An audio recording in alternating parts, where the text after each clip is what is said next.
Halo, perkenalkan nama saya Maximan Tresda dengan NIM B101111919030. Saya kelas C. Pada kesempatan kali ini saya akan membahas atau mempresentasikan tugas proposal permodalan dalam ekonomi dengan judul Analisis Time Series terhadap perubahan jumlah penduduk. Langsung saja bab 1 pendahuluan. Latar belakang. Time series pada dasarnya digunakan untuk melakukan analisis data yang mempertimbangkan pengaruh waktu. Data-data yang dikumpulkan secara periodik berdasarkan urutan waktu, bisa dalam jam, hari, minggu, bulan, kuartal, dan tahun. Selain itu, analisis time series bisa digunakan untuk peramalan data beberapa periode ke depan yang sangat membantu dalam menyusun perencanaan ke depan.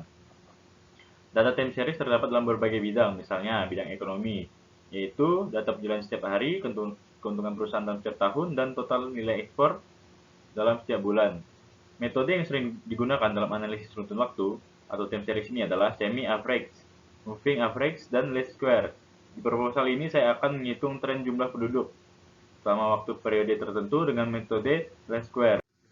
Berikutnya adalah rumusan masalah. Yang pertama, apa definisi di time series? 2. Apa ciri-ciri time series? 3. Metode apa saja yang digunakan dalam time series? 4.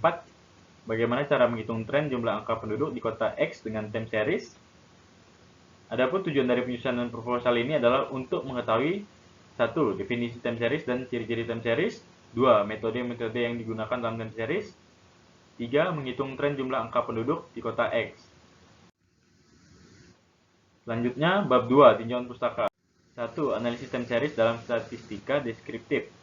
Croxton dan Cowden memperkenalkan metode statistik tahun 1955, yaitu dengan metode statistik deskriptif, dengan memberi definisi statistik sebagai metode guna mengumpulkan, mengolah, menyajikan, menganalisa, dan menginterpretasi data yang berwujud angka-angka.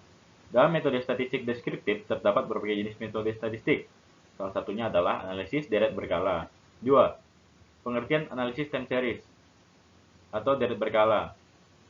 Deret berkala atau runtun waktu adalah serangkaian pengamatan terhadap peristiwa, kejadian atau variabel yang diambil dari waktu ke waktu, dicatat secara teliti menurut urutan-urutan waktu terjadinya, kemudian disusun sebagai data statistik.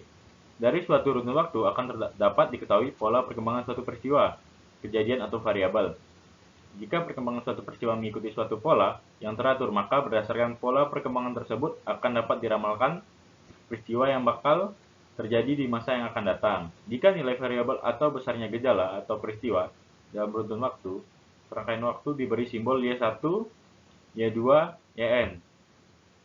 Dan waktu-waktu pencatatan nilai variabel atau peristiwa diberi simbol X1, X2, dan seberapa banyak X tersebut, atau Xn. Maka runtun waktu dan nilai variabel Y dapat ditunjukkan oleh persamaan Y sama dengan Fx, yaitu besarnya nilai variabel Y tergantung pada waktu terjadinya peristiwa itu. 3. Komponen time series atau deret berkala. Pola gerakan runtut waktu atau deret berkala dapat dikelompokkan ke dalam 4 pola pokok. Pola ini biasanya disebut sebagai komponen dari deret berkala atau runtut waktu. 4 komponen deret berkala itu adalah 1. Tren, 2. Variasi musim, 3. Variasi siklus, 4. Variasi yang tidak tetap. Gerakan atau variasi dari data berkala juga terdiri dari 4 komponen, yaitu A. Gerakan atau variasi tren. B. Gerakan atau variasi siklis. C. Gerakan atau variasi musim. D. Gerakan variasi yang tidak teratur. 4. Ciri-ciri tren sekuler. Tren sekuler ialah gerakan dalam tren berkala yang berjangka panjang, lamban, dan berkecenderungan menuju ke suatu arah naik atau menurun. Umumnya meliputi gerakan yang lamanya 10 tahun atau lebih. Tren sekuler dapat disajikan dalam bentuk 1. Persamaan tren. 2. Gambar atau grafik yang dikenal dengan garis atau kurva tren, baik garis lurus maupun garis melengkung. Tren juga sangat berguna untuk membuat ramalan yang sangat diperlukan bagi perencanaan, misalnya 1. Menggambarkan hasil penjualan. 2. Jumlah peserta KB. 3. Perkembangan produksi harga. 4. Volume penjualan dari waktu ke waktu. 5. Jumlah penduduk, dan lain sebagainya. Tren digunakan dalam melakukan peramalan. Metode biasanya dipakai antara lain adalah metode semi-average, moving average, dan least square. Selanjutnya bab 3, metode penelitian. Pembuatan proposal ini adalah mengukur secara kuantitatif terjadinya perubahan dan perkembangan jumlah penduduk di kota X selama waktu periode tertentu dengan metode least square di time series. Metode ini paling sering digunakan untuk meramalkan Y karena penghitungannya lebih teliti. Persamaan garis tren yang akan dicari ialah Y sama dengan A plus BX. A sama dengan sigma Y dibagi N. B sama dengan sigma XY dibagi sigma X pangkat 2. Dengan Y data berkala time series atau sama dengan taksiran nilai tren. A sama dengan nilai tren pada tahun dasar. B rata-rata pertumbuhan nilai tren tiap tahun. X variabel waktu, dalam kurung hari, minggu, bulan, atau tahun. Untuk melakukan penghitungan, maka diperlukan nilai tertentu pada variabel waktu X. Sehingga jumlah nilai variabel waktu adalah 0. Atau sigma X sama dengan 0. Nah, di sini ada data jumlah penduduk kota X.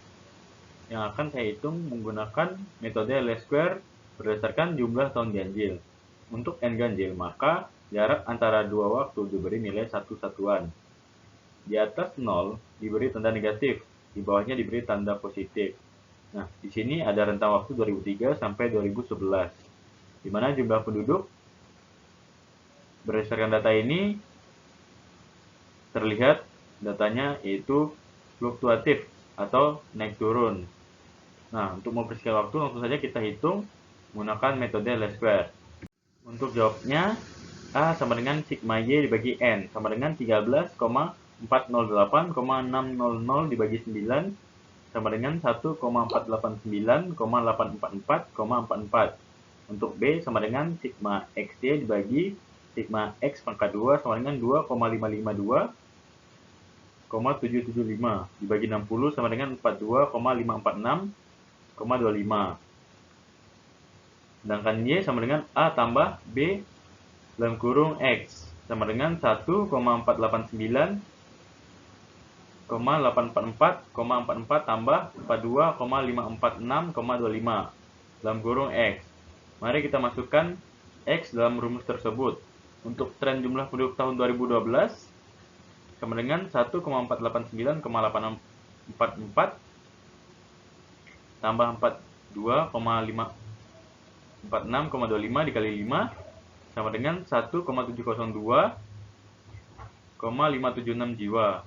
Untuk tren awal penduduk tahun 2012 sama dengan 1,489,844,44 tambah 42,546,25 dikali 4,5 sama dengan 1,681,303 jiwa. Tren akhir jumlah penduduk tahun 2012 sama dengan 1,489,844,44 tambah 42,546,25 dikali 5,5 sama dengan 1,723,849 jiwa. Nah, itulah tadi penjelasan atau presentasi saya mengenai tugas proposal permodelan dalam ekonomi.